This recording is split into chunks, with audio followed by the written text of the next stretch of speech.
Hi, everybody. This is the sprint planning for Quizzical Purpose, sprint number 2. So let's get started. So we have a task prioritization doc. This is the last time we're going to have before the interim release. I guess the milestone 1 target for March 31st. So it would be nice to have all of the tickets in here that need to be done before that. So with that goal involved, I think we've gotten quite a few things done. I went through and made italic in the document all of the things that look like they've been completed. And we've gotten quite a few of them done, which I think is some good progress. So I'm assuming people have gone through this and moved tasks over from here to Jira as they've seen fit. So I'm going to switch over to Jira. So in terms of unfinished business, we have these are the items that were in the backlog that were in Sprint 1 but are not currently in this sprint. What of these do we need to move into the current sprint? I'm going to move this one, which I'm taking over from Luca, which is to use the 1604 mass containers with Docker Hub. He started that, but I'm probably going to finish that. Andy, does 1731 need to be moved over, or is that nearing done, or? So, my understanding is that for the current sprint, the platform team is essentially going to be swarming on Helm charts needed for the 6.0 alpha release. So I believe that for that release, OpenStack Helm is considered out of scope. So we could move it into the current sprint as a low priority task, but I don't think that that's essential for this sprint. So it is almost done. It seems like nothing we're doing this sprint is going to break master, so that task really needs to be done to avoid us, or to at least control how long master will be broken. So if we're not going to break master, maybe it's not that critical.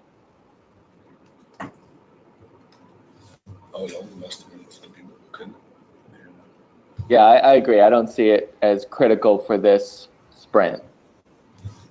Okay, I'll leave it in the backlog and we can pull it into sprint 3 if at the priority that it's needed.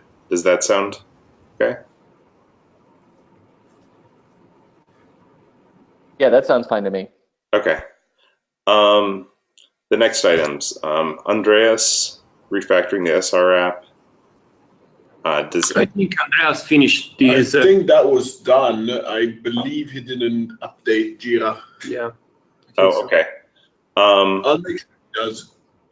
Okay, thank you. Okay. And then Andrea, these 2 T3 tasks, are these need to be moved into? I would rather not for now. Okay. I already have a full load of work for this sprint. Okay. The tests are not like major functionality that's missing. It's like, okay, if I can do them, I can do them. If not, like sitting there. Okay, that sounds good. This item for Jonah, OLT synchronizer, I think this is probably needed in the sprint. Yeah. Okay, so I'm going to move that into the sprint. And build XOS container images on Docker Hub. So that's not a huge priority, and we need to have a discussion about the versioning before that can be done. So I will leave it out, and if we finish the discussion, 'discussion, and we find an agreement and we have time, I bring it in. Okay. Okay. So I'm going to move that into the sprint. Okay, that sounds good. Thanks, Teo. Alrighty, so all the items, we have 46 issues. We can go through them by epic. I think the first thing that actually has items is the dynamic loading and provisioning. Scott? So eliminating unnecessary core policy code, that is just looking for more policy code that can be eliminated. We already got rid of some of it. That's a low priority item. Implement versioning of XOS components. That's to get individual components versioned so that we can break the monolithic versioning. I assume that may also work in with these Helm chart versioning tasks as well at some point. I'll have to see exactly how that comes together. Okay, thanks, Scott. Does anybody see anything in the backlog here that needs to be moved? Nope. Alrighty, moving on. Expanding QA coverage. The first one is Kailash. Yeah, so now that the new Jenkins server is up, I'm going to be working with Luca to start migrating some of the validation jobs and also the automated NetLead jobs to use the Jenkins job builder. So I'm going to be migrating the scripts for that. And then I'll go ahead and talk about the last one that lists two, updating the sanity physical sanity test pod to validate the Kubernetes environment. So I'm kind of working with Gopi right now to identify some of the tests that we need to validate for on a Kubernetes environment, such as the pod and the deployment of the Kubernetes and nodes and the clustering networking. So I'll be working on that as well. Okay, thanks, Kailash. I have an item. For the longest time, we've had SonarQube going, but we haven't had jobs running on it. I have a low priority item to try to get a JJGB job running that runs validation on patch sets with SonarQube. Whether or not I get to that is totally dependent on the rest of the workload. And it probably is dependent on looking at the JJB work that you're doing, Kailash. Yeah, sure. Suchitra? Yeah, so the next two are related to the end-to-end service chain from the control plane side validation using the new changes that we have. And this has been carried over from the last sprint, which we could not achieve it. So I'm going to work on that if all the changes are completed. And the other one is validating the control plane connectivity. So for the new changes that we make through the control plane test, we also try to make changes to the data plane as well to see if the existing test cases are migrated and running successfully on the pods. So that's. Are these the validate data plane connectivity? Is that going to require new hardware? Do we need supporting the NoVSG, which is hardware switching? Is that, are you going to need a different pod or a different pod configuration in hardware to be able to test those? Yeah, I think I need to talk to Jonah about this. We were earlier, I think last week we also discussed about this, how do we test. But there are existing regular data plane tests which we use through Quad Tester simulating the signal. So not just for the no VSG scenario, but the regular subscriber changes, we need to still make edits to those data plane connectivity tests as well. So there are two things in this particular 2770. Okay, thanks, Suchitra. Yeah, I think just as a note, these are mainly dependent on the work that Jonah and I have on this sprint, that is to get that data plane connectivity to work. Well, that particular stuff won't be done this sprint because it depends on the fabric QQ tagging stuff being done. So this is still a wee while away. Sorry, this is? Depends on the fabric QQ tagging, which I'm not sure when that's scheduled to be done, but it will be done that soon. So. Okay, so yeah, I will follow up with you. Thank you. Okay, moving on. Fabric features and improvements. Andrea? Yes, so for this sprint, me and Pierre, we're going to concentrate on supporting the multiple sinks and sources for the multicast in the fabric. I'm going to focus on the multicast multiple sources, and especially redesigning the store and the abstraction to support having the capability of dealing with multiple connect points as a source for the multicast tree. And that means redesigning the multicast source abstraction, implementing the multicast new store for the multicast route service, deprecating the old API, rewriting new APIs, and revisiting the CLI REST. That is basically to enable a set of source connect points and destination connect points in the store. And then I'll leave to Pierre the other. Yes. Instead, I have to add the support for new topology in multicast, not only list spine topology, but more general topology. And this is the task 2828. Then I have to concentrate on dual home sinks and properly handle the shortest path with pair link. Then you can see also 2 stories that do not have any assignment. This will be for us as soon as we finish this task. But I don't know if we can finish everything because we have a lot of story points already. This is, we're going to try our best. And whoever finishes first his existing stories will pick up those 2. We have a deadline for the end of this month, but we don't know if we can. We hope we can meet it. Let's put it this way. Okay, thanks, Andrea and Pierre. Thanks. Moving on, we have a few MCORD items. Is Wuzhong or Ping Ping there? Yeah, I'm here. And so for during the MWC, we found some issues to lead the pod is not unstable. So the first one is we found a bug in the MME synchronizer playbook. We will fix it. And we also missed the documentation for 5.0. Those days we started to work on it. And we also noticed the control plan will end the unknown phones. Then finally it crashed.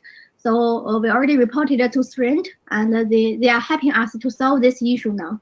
And then after that, we need to give a test in our pod. And we have updated the images during MWC, so we need to also update it into 5.0.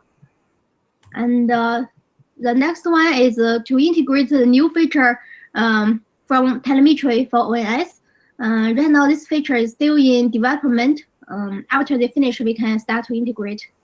And the last pieces is for ONS. The ONAMP will run remotely in Turkey. So we needed to create a VPN and give an integration test with the remote pod there. Also together with the 2851, there will be a closed loop testing and demo. So that's all for this sprint. Okay, thanks, Ping Ping.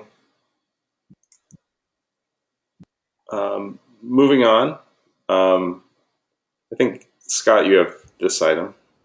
Yeah, upgrading GRPC, that should be done. I think we've got the patches reviewed this morning. I think I just need to submit them, and I think that'll be it. I would probably like to spend a little bit of time going and seeing if that actually fixed the bug that we were hoping it would fix. But yeah, this will be done quickly. The other 2 are mine. The first is a bug in the service graph. If you remove a service instance, it won't disappear from the graph. You have to investigate that. And the second one has been reported yesterday on the mailing list. Sometimes, if an old cookie is around, the UI gets stuck on the login page. That is absolutely not nice because it makes it look that everything is broken, so I want to fix it. Okay, thanks, Scott and Matteo. So we move on. Jonah, are you there? Yes. So I'm not sure if Matteo had another story for this, but one of us needs to work on building out the OLT synchronizer, or the VLT synchronizer, to actually configure Volta in the right way to bring up an OLT. So that's what that story is about. Yeah, I have some stories. You started working on that, right? Yeah, I started working on that. I have some stories, but I think it makes sense that you have a story too, because I think we need to work together, because I don't know absolutely anything about Volta. Yeah, sounds good. Okay, that sounds good. Just make sure to get those stories into the sprint if they're not already. They are already. They are somewhere down in the zero touch provisioning. Oh, okay. Moving on. Nothing in there. Nothing in there. I moved over the upgrade of the XOS base images to use Xenial, so 1604 versus 1404. This is a medium priority item. I feel like we need to get this done before we start as a portion of updating the images and making them dependent on like Python modules versus building everything in. Getting the XOS base image squared away and having less dependencies is sort of a prerequisite towards making the other images less dependent upon it. So Zach, I'm assuming this doesn't break master, since 1604 would be only inside the images, not outside of the images. Is that right? Right. It rather than doing the import of Ubuntu 1404, we'd be or using a from line of Ubuntu 1404, we'd be switching that to 1604. And then it involves going through and making sure that we install with either apt or pip, and maybe try to switch to mainly using apt packages rather than the plethora of pip packages we have right now. We additionally probably have a lot of pip packages that we aren't using because many of those were needed for our previous UI, and we just have never gotten around to cleaning them up. So this is kind of a cleanup task, kind of an update task. Yeah, I think there are also a lot of APT libraries we are not using anymore in that container. Yeah. Okay. Moving on.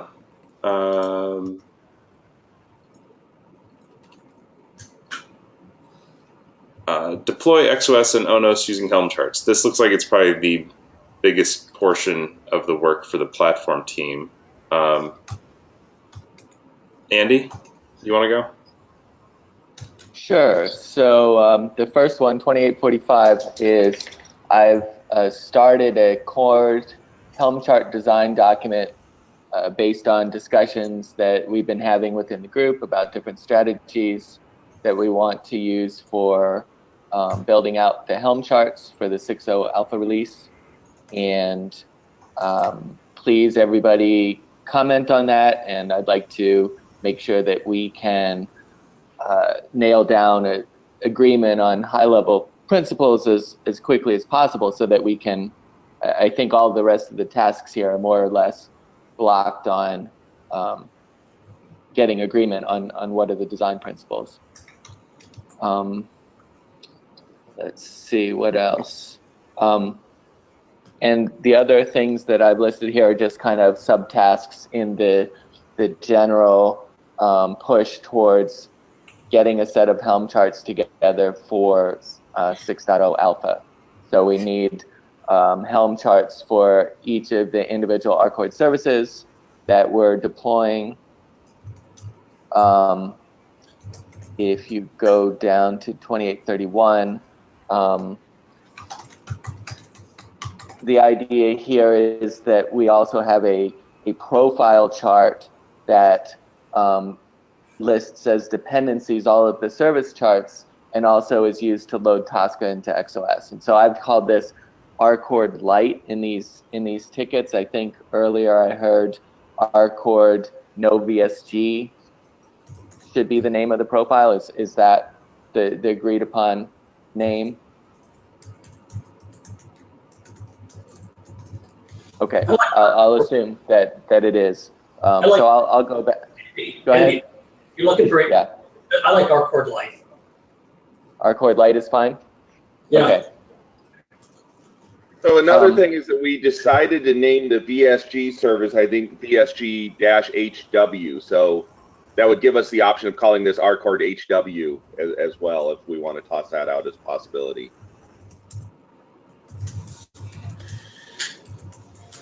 Okay, well, it's maybe not that important, but I just wanted to make sure that people understood I was talking about the same thing that we were talking about earlier as RCord no VSG. So the profile chart is used to generate Tosca recipes, that's 2831. It's got some dependent services, that's 2832. And then some of the services that get loaded need to be configured to talk to other pieces that are spun up in Kubernetes. So it's Ono service needs to talk to Onos, and Volt service needs to talk to Volta. And so figuring out how to get that configuration set up are those tasks. So I think I've gone through all of my tasks here. Okay, thanks, Andy. Andy, very quickly, specifically for configuration, I'm hoping that it's not being considered as some sort of a manual step. We could talk offline about how to automate that. Sure, yeah. That sounds great. Or yeah, if you have ideas, adding them to the Helm chart design document, I think would be a good idea. No, not Helm. I think we will have to write a custom init container, but yeah, let's take it offline. So which task are you referring to, Gopi? Configuring of the services. That is, you want the service owner's service to talk to the synchronizer to talk to the owner's service. Configuring how to do that should not be manual. Yeah. No, yeah, I agree. It should be somehow extracted from the configuration of the platform. We don't want to push that onto the user. Yeah, so let's talk about that offline, different strategies that we could use there. Yeah, okay. Okay, I'll talk about my tasks. First, there's sort of an intermediate tasks. Right now, for the Helm charts work, the image versions are just being used are the Git SHA hash versions that Image Builder builds. I want to change that to actually have meaningful version numbers based on the document that Scott created, or something else like the Git tag, like master or cord-60 or whatever we decide that to be. That's sort of an intermediate step, but until we get full building of the images standalone on Docker Hub. And then the next task, 2847, is to take the existing XOS Postgres database and figure out whether we can use a third-party HA-enabled in Kubernetes database that implements the same functionality as our current database. I don't think this is going to be that much work, but it's a lot of trying to figure out what solutions that are out there and will give us that HA functionality and also not be super disruptive to the rest of our system. 2044, I think I picked this up from Andy. This is setting up the RCord pod at ONF for testing and going through the documentation of what's needed to make that go. And the last one is probably going to be low priority, but that's a validation job for the Helm charts repo. Right now, there isn't much going on there except for the copyright job, and I'd like it to do Helm-lint or something similar to provide validation against patch sets for things that end up in Helm charts. That's it for me. Scott? So the first one of these is the core container should be resilient to database connectivity issues. So I've got one patch in there that like went in yesterday that does make the core container wait until the database is online. There's still the potential that we could lose the database at a bad moment, such as when we're in the middle of a migration, and that would cause incorrect behavior. So this task would be to look into one of the Docker extensions that automatically retries connections and see if we could make it work. I'm only aware of one of those, and it only retries exactly one time. So the modification there would be to extend it to try multiple times, and then to do a pull request back to the author of that Django add-on. That's not critical because it's not blocking anything, so I may deprioritize that task. The next one is to automate Tosca recipes in Kubernetes deployments. What we discussed there was having a Tosca loader container that would be responsible for accepting recipes and would queue them up and run them against the Tosca execution container that we have now, retrying as necessary, perhaps also making sure that they run in the correct order. That's one possible implementation of this, and I sort of described this, you know, as automation rather than just as implementing the container, because I do want to run that container design past people and make sure that we do want to implement this as a container separately, as opposed to, you know, for example, folding it into the existing Tosca container. But yeah, we'll discuss any design alternatives to that and get it written up. I think that's it for me. So two things. For the execution of Tosca, I have a container that is able to push Tosca to our engine, so maybe that's a good starting point. That was like an experiment I did over the Christmas break. Yeah, I think that may be where we want to start from. I mean, assuming we're all agreed we want to go with this Tosca loader container approach, which I think is sort of the preferred approach that we've talked about. I wanted to give people an opportunity to object or propose alternatives if they hadn't had a chance to review what we're proposing.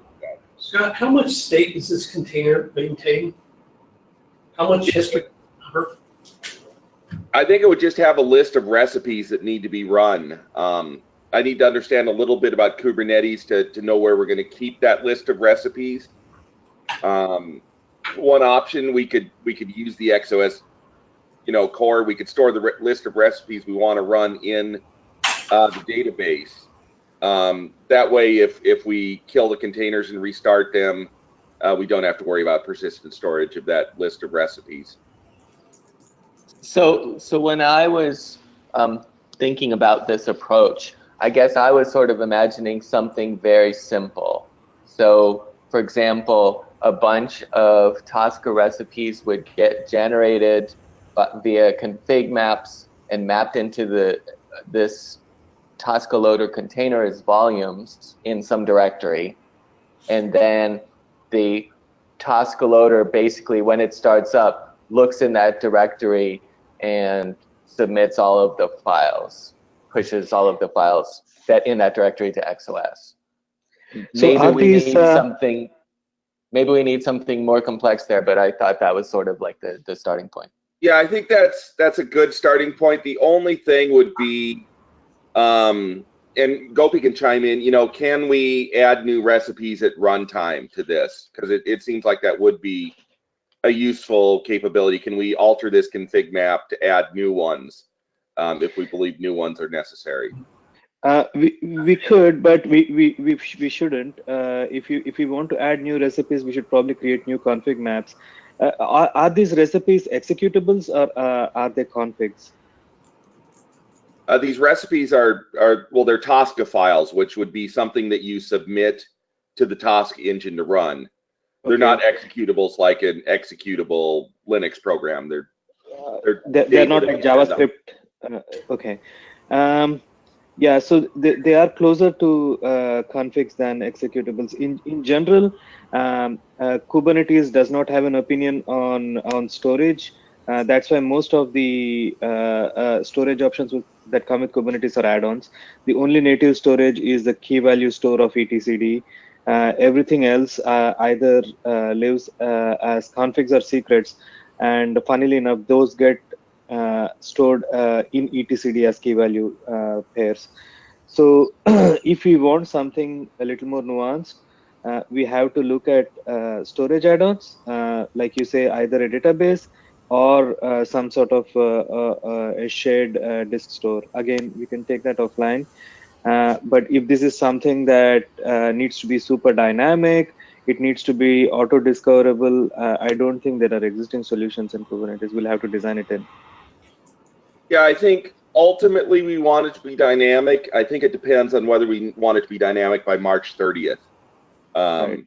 It's probably not a requirement to have it dynamic by March 30th, but at the same time, we don't want to paint ourselves into a corner and implement something that we know we're going to have to discard because we want it to be different than it is. So I think the right thing to do is to take this offline. Write up design document, outline the alternatives. Start out with Andy's proposal, which is you just put these things in config map and we just run them all. If you restart the container, they're all idempotent, so we just run them all again. So simple. But Mateo's trying to say that we should take this offline, which I kind of agree with, although maybe there'll be time at the end of the hour. But I can't help but throw one more little thought in, which is Tosca is where Cord interfaces with whatever's north of it, whether it's an own app or something global. It would be interesting to think about this container as having shared memory with the global cloud. So the global cloud knows what the right Tosca is for every local Cord. And that could be shared, the communication path could be by putting Tosca into this shared volume or whatever it is. Yeah, it's a lot more nuanced. That's what I suspected. So we will have to design this in. Yeah, let's take it offline. Yeah, I agree. Let's document requirements, both immediate and longer term, and come up with a design. Yeah, let's take it offline. Next. Okay, that sounds good. I had some thoughts about using the CSAR format and Tosca, but I'll take that offline too. Yeah, the other point I add on this is I think it would be good if we have a broad discussion on how we want to tag image before we start making changes to image builder, but that's something we should discuss offline too. Yes, I agree too. Alrighty, let's move on. I don't think we have a whole lot else. Oh, we have an item here for this is Gopi. Yeah, this is a similar task to what I did with XOS Core.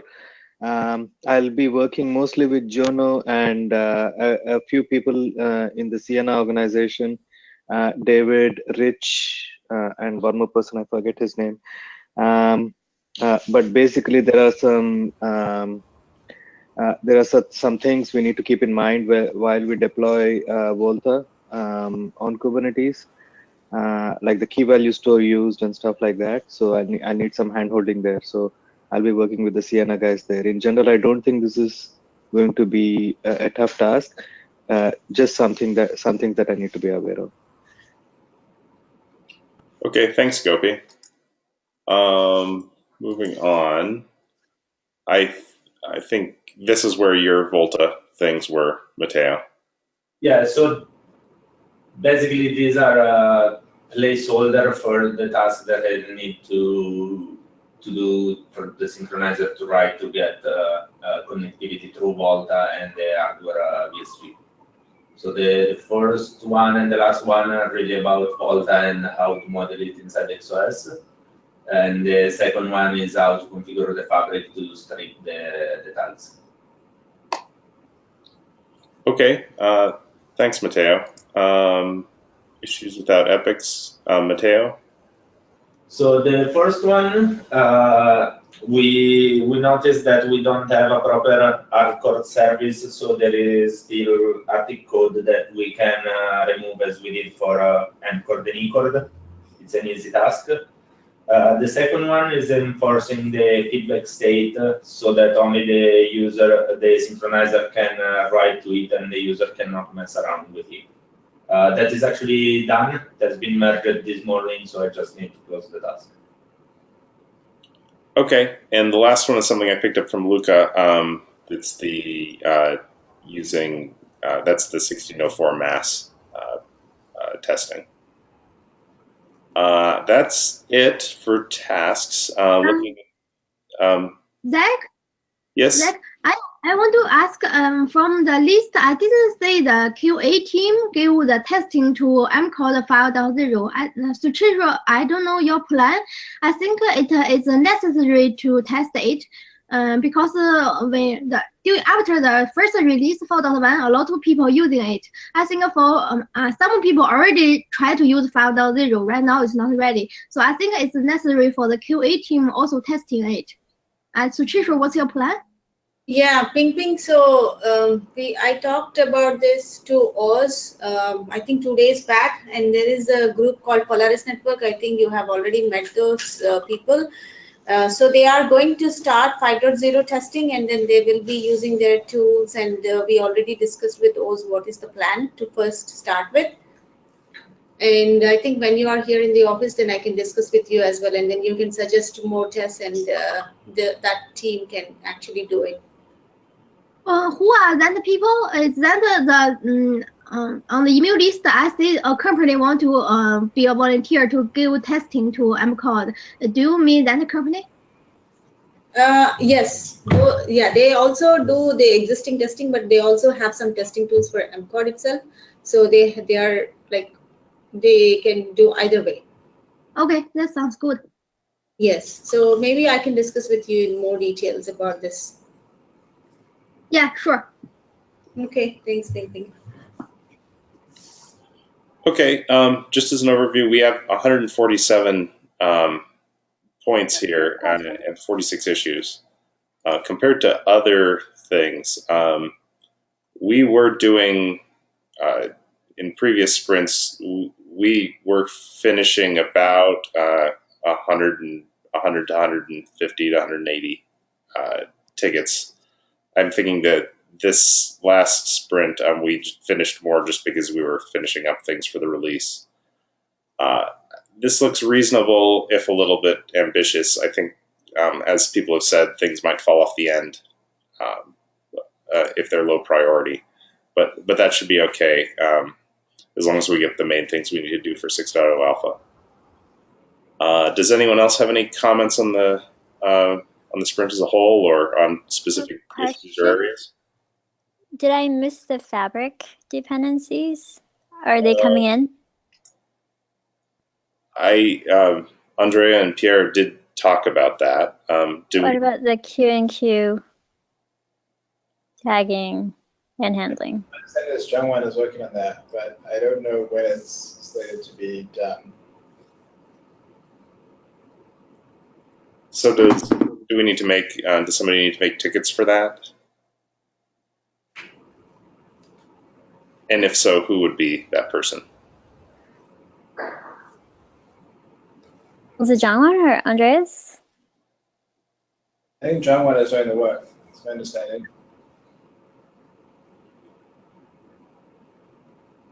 So it'd probably be good for him to get it in there, scope it, and then make sure we understand when that's coming in, right? Especially if there are dependencies. Yeah, because there are dependencies, right? We can't really do the Harvard BSG service until we have that, or at least know what the config looks like. So, Yen and Jonah, can you follow up with them about that and try and get that in? I'm not going to start the sprint until probably end of the day today. yeah, okay, sure. Okay, thanks. Are there any other comments? All right, if not, I'll probably start the sprint around 5 o'clock tonight. Pacific time. And if there are any other changes that need to be made, please get them in before then. If not, I'm going to stop the recording and thank you all for participating.